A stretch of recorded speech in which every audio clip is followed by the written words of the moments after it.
Good morning from Chicago and welcome back. Thanks for joining me today. It is Monday, the 14th of August, 2023. It's 8:01 a.m. Chicago time. This is episode number 2515. A quick reminder that I have been off for the last week and a half or so.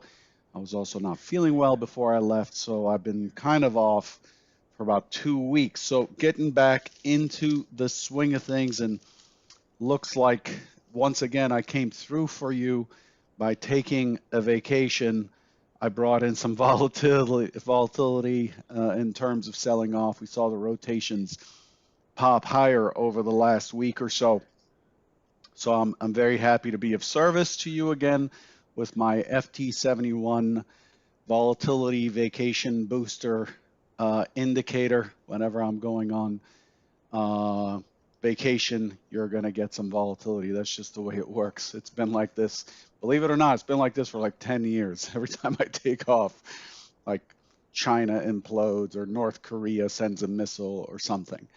Um, Kind of suspicious, isn't it, for all those conspiracy theorists?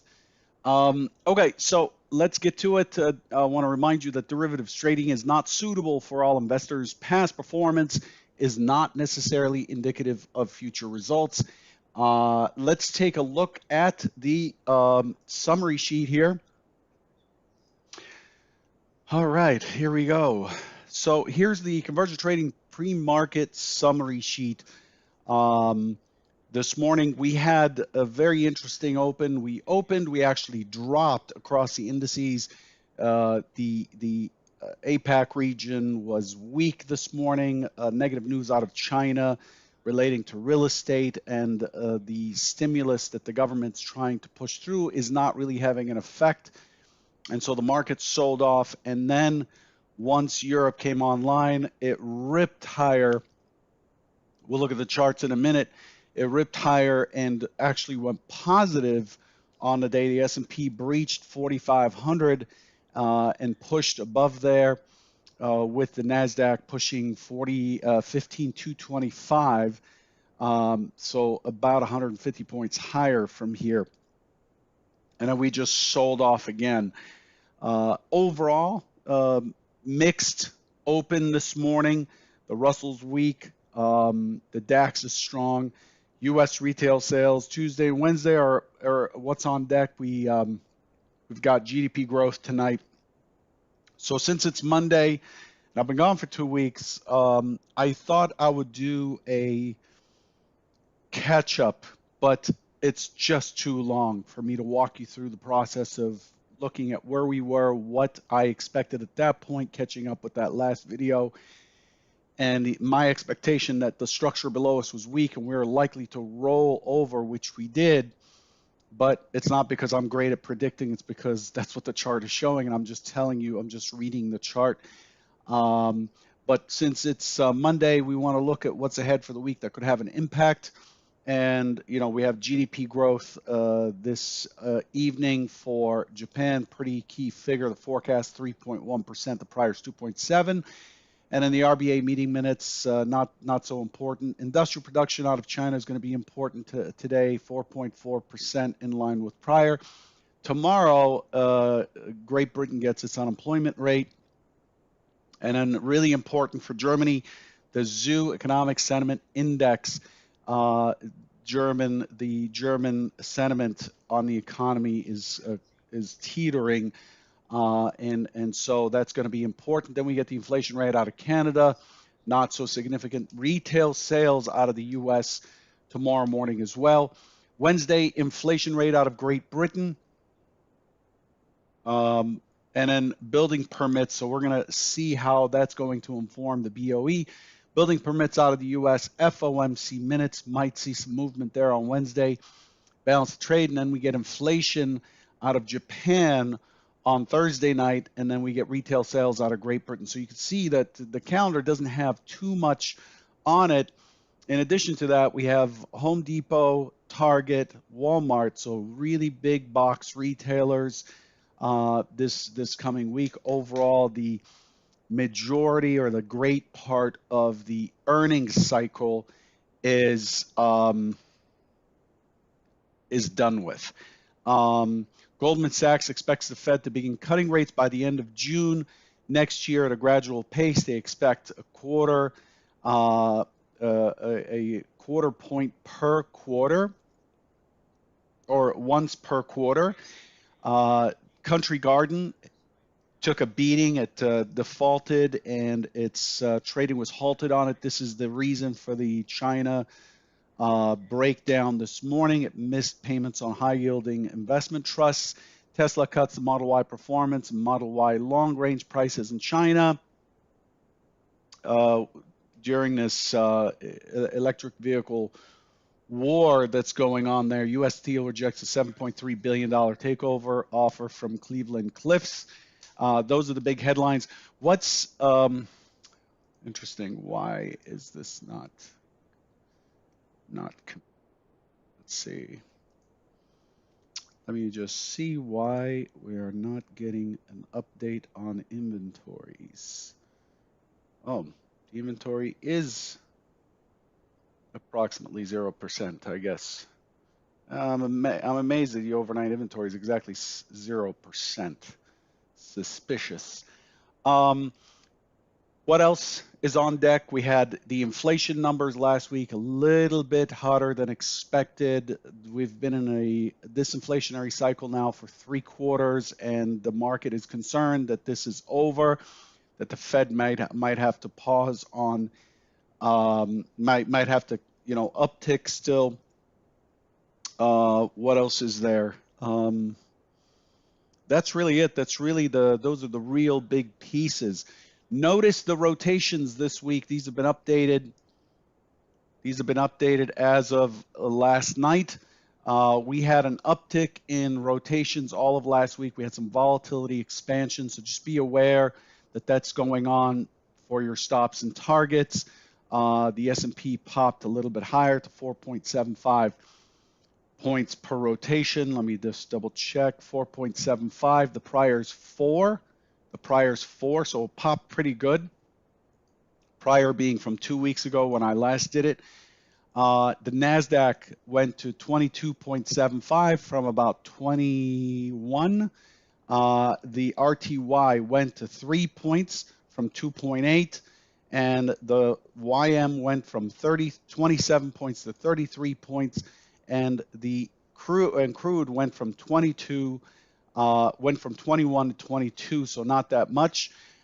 Just make sure you're aware that these are the rotations currently. Crude holding on to that 80 plus and continue to be supported up there. It's just not giving up these prices. Looking at the S&P, this morning is in a multi-distribution auction. We've got lower and upper distribution, a clear line in the sand between them at 44.86. The volume is 226,000, which is pretty good. That is getting close to our most common volume, the mode of volume at this point of the day. So we have pretty decent volume this morning. The inventory is negative 1%. The inventory is completely balanced. In other words, the volume occurring above the prior close and below the prior close are equal. So the inventory is balanced, and we're opening right in the middle of Friday's range. So choppity chop. This morning, the high of 4,500, basically the low of 44.65. We have Friday's low of 44.59. So we missed the low by about 6 points from Friday. Friday being a balanced day, and the point of control at 44.90, basically. I'm just rounding to the nearest handle. That's what we've got for the S&P. Let's take a look at the overall picture now. I'm going to start out with a composite chart here. And the composite chart is intended to show us, overall, what have we done? The key level that we broke out of, the key level that we broke out of is approximately 4,300. So 4,300, you see a notch out right here in the profile. You see low volume in that notch out that still remains. You see this kind of pivot, almost like a cup and handle pivot, this being the handle, and then we have a gap that remains open, consolidation, and from there we take off. Nice little pullback to support, take off, back to support, and so on and so forth, all the way up to 44.93, 96, and then we gap again right up here, and then we form what is basically a trend line, which we poked on that high day, big reversal day. We have a trend line that we poked, and then we gapped down right in here. Is this clear to you? Are you able to see this really well? I know it's a little bit small, but I want to keep this in line so that we can keep a view on what is going on. These are daily bars. This is 390 minutes, which is 1 day of the RTH session. And, we're following to see what's going on in the bigger picture to start.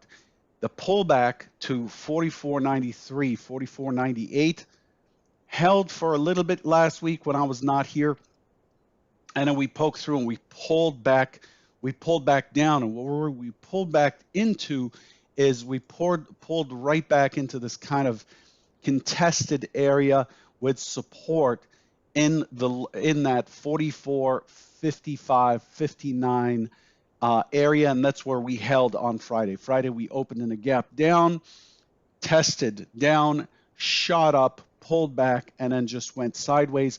Friday held its initial balance range, period. Friday did not break the IB stat, which is very, very rare. Remember that stat not being broken, the condition that we saw on Friday, historically speaking, past performance not indicative of future results, that the probability of Friday occurring where the entire range remains inside of the first hour for the entire session is around 2% historical probability. So very unusual behavior on Friday from that point of view, and completely balanced on Friday. So what is that telling us? We'll look at the TPO chart, the market profile chart, which is the key chart that I use to drive my bias. To see what's going on, but it tried really hard on Thursday, Wednesday, and Tuesday to defend the 4,500, that 44.93, 96, 45.01 area. Really tried hard to defend that, and it just kind of spilled through on Friday night, and it just kind of sat sideways. So what we didn't see on Friday was an excess that is meaningful on the low. We did not see an excess that's meaningful on the high. In fact, on Friday, we had a double TPO high in B and C period. In other words, in the second and third bracket, we had the same high. So we have a bit of a weak high, which gives me a pretty decent clue given that we're pushing against this really kind of interesting area coming into 44.59. So this morning, if this thing is unable to sell back down to Friday's low, Friday's high becomes really important in terms of what the market will clue us in on as to what it wants to do. The high overnight is 45.01 and a quarter, and we have an overnight stat. If it's not able to get down to 44.65, which is the overnight low, so if it opens at 44.74 and kind of skews down, goes to 69, 68, and then we see it go through the open and the high swing, I'm looking long. And if I'm looking long, I'm looking for the overnight stat at 45.01 quarter. And then if it takes the 45.01 quarter, it has already taken out the 44.93 double TPO high, which is what I'm expecting. I'm expecting it to challenge that high on Friday. It had a really good chance. And why? Because it had a really good chance on Friday to squeeze through. So here's what we've done since I've been gone, okay? So you have this kind of a trend line right here, okay?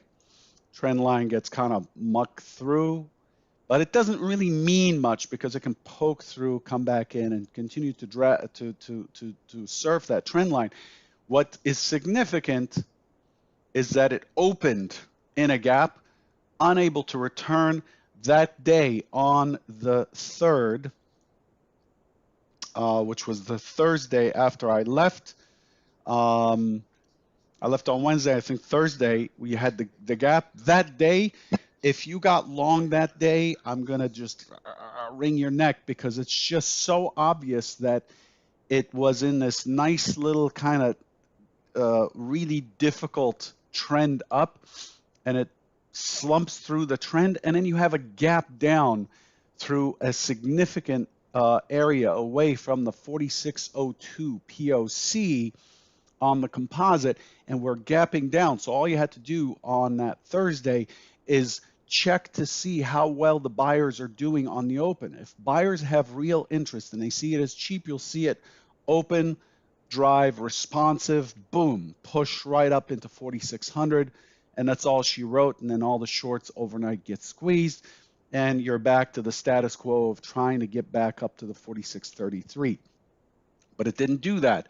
It opened, went to 70, and then from there, every pullback is a sell. Those kinds of days should be, at this point, if you've been following for a while, should be pretty obvious. And I say that while kind of gritting my teeth because I know that maybe difficult for some to hear. You may have lost some money, but we've moved from this balance right here, and we formed a new box down below, and that's the box that we're in. And this box is messy, right? So we have the sell-off, we have the continuation day, then we have a day that opens, pushes higher, so it took out the prior high, but then it closed lower, so we have this selling day. So the expectation is, oh, this is an impulse day down. We're going to look for another push lower. The next day is very, very tight. This is very relatively tight to the prior day, very, very tight. And it's a churn day, very difficult day to kind of go from seeing it sell off the day before to it just being stuck in the middle. And then it finally opens, tests down, but then ends up catching up, rolling up, and then we establish one-time framing down. We continue to establish one-time framing down into Wednesday. Then Thursday was really just a two-way kind of mess where we push higher, put in the IB. This looks like a reversal day once again against the 4,500. So we've defended the 4,500 here pretty good. Remember that 4502, 96 or 96, 93, those old highs, this range. We did a good job defending this area right in here, and then they finally give them up on this Thursday, and then once Thursday occurs, we open in a gap below the range, below the 4,500, below the key references. We open in a gap, and then we manage to push back into the range, close the settlement price, put in a double TPO high, and then go to the middle and trade inside of the yellow line. See this yellow line here? That's the initial balance.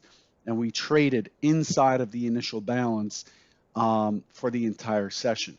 In contrast to Wednesday, where the initial balance is actually quite small, and then it extends multiple times that initial balance. Looks like 3.5 times the initial balance. Those are tricky days because it puts in a very tight initial balance, and the expectation an hour in is like, oh, this is not going to do anything, and then it starts to kind of grind directionally. It's hard to get on that train. But when you have a gaps you got to pay attention to. Gap days are big days. We don't have a gap today, unfortunately, because I'm back, and the FD71 volatility booster, vacation indicator, or whatever I called it, is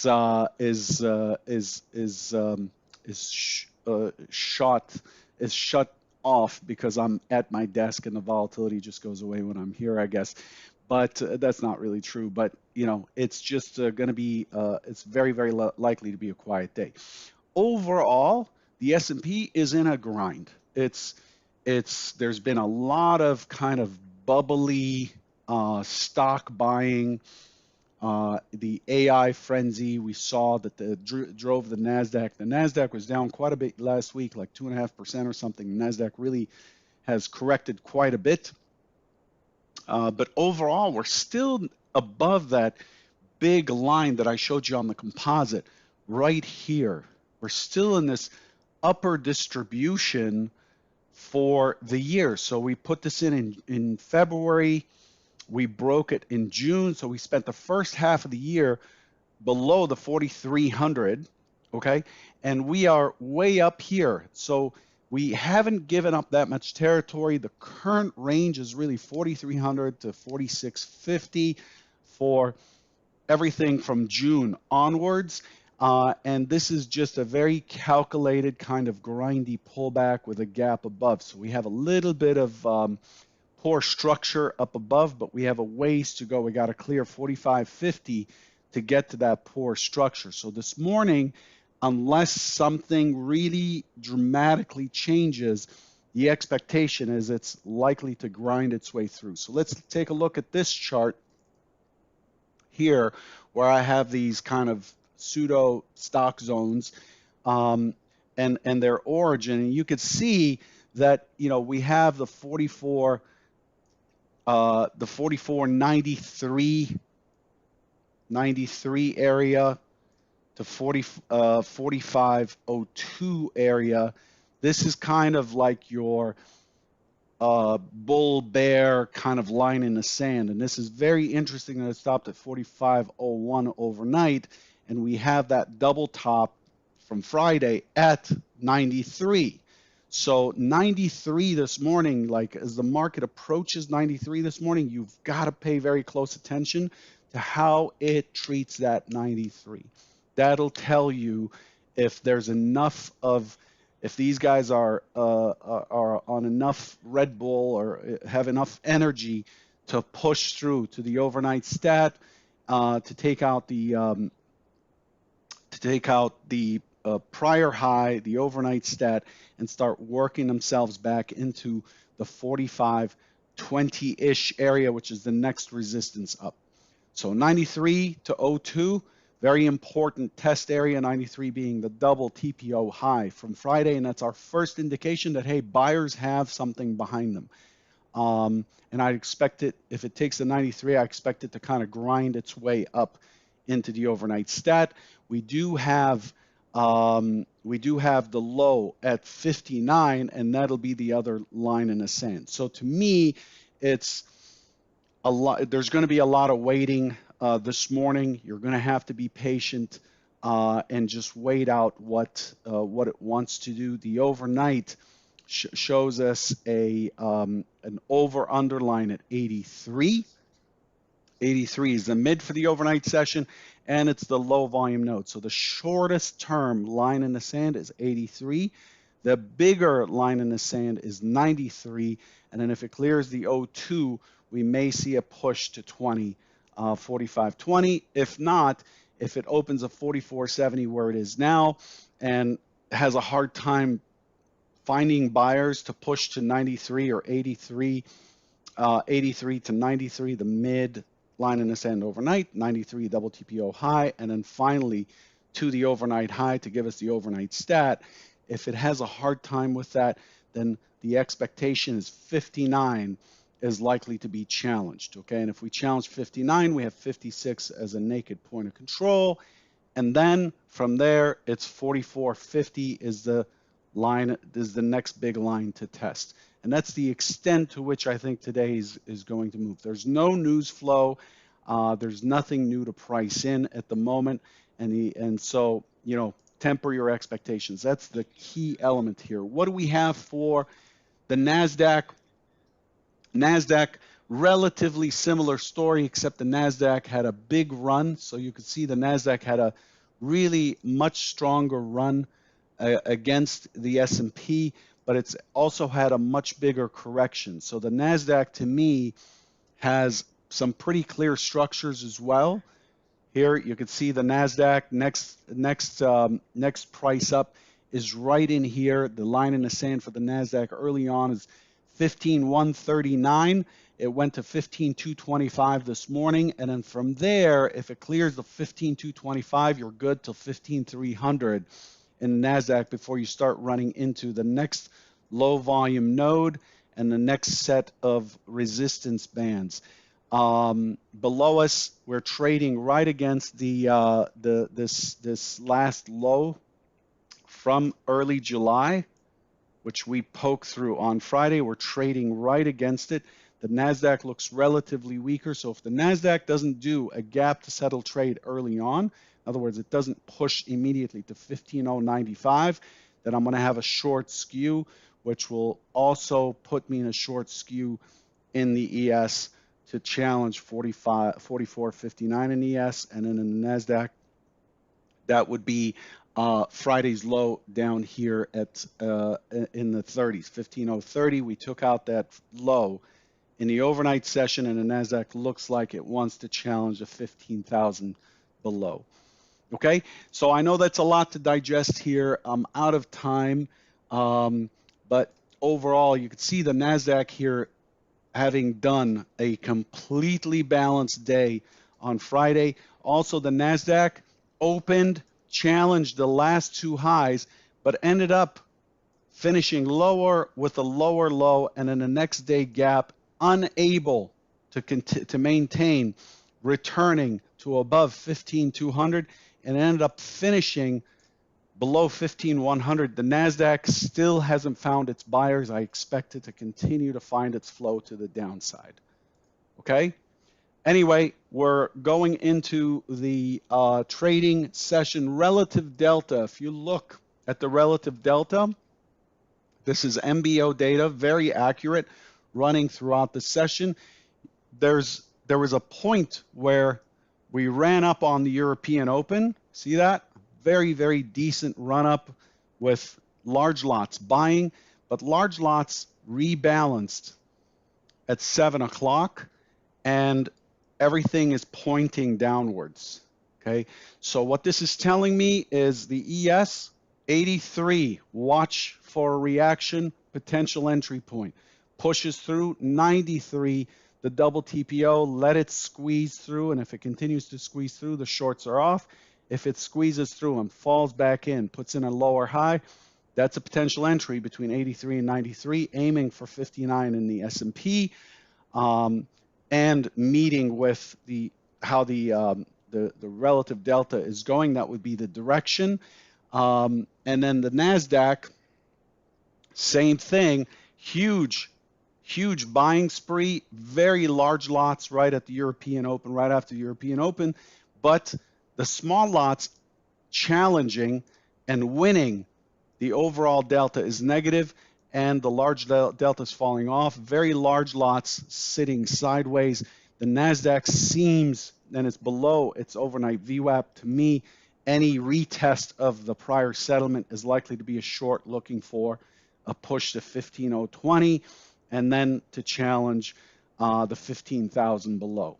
Okay, does that make sense? I know that's a lot to mouth off here with these charts, but hopefully this kind of aligns with your homework and sets you off. It's a good day to just wait for your levels today. Don't try to read too much into the order flow on the open. Good luck.